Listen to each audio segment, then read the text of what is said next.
السلام علیکم سامعین، آج ہم ایک بزرگ کا واقعہ سنیں گے۔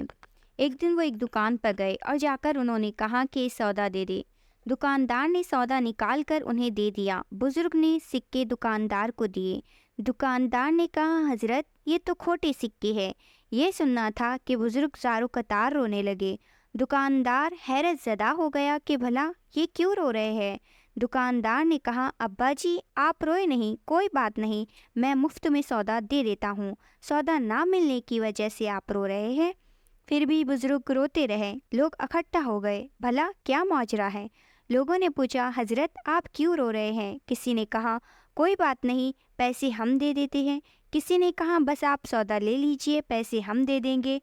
حضرت کافی دیر روتے رہے۔ جب افاقہ ہوا تو کہا، میں اس لیے نہیں رو رہا ہوں کہ مجھے سودا نہیں ملا، بلکہ اس لیے رو رہا ہوں کہ میں اپنے سکے گھر سے کھرے سمجھ کر آیا تھا۔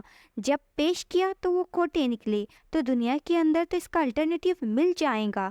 دوسرے کھرے سکے دکاندار کو دے دوں گا یا کوئی مددگار بن جائے گا، لیکن کل روز قیامت اعمال و کرتوت پیش کیے جائیں گے اور رب کائنات نے اسے کھوٹا قرار دے دیا تو ان کو کھرا کون کرے گا؟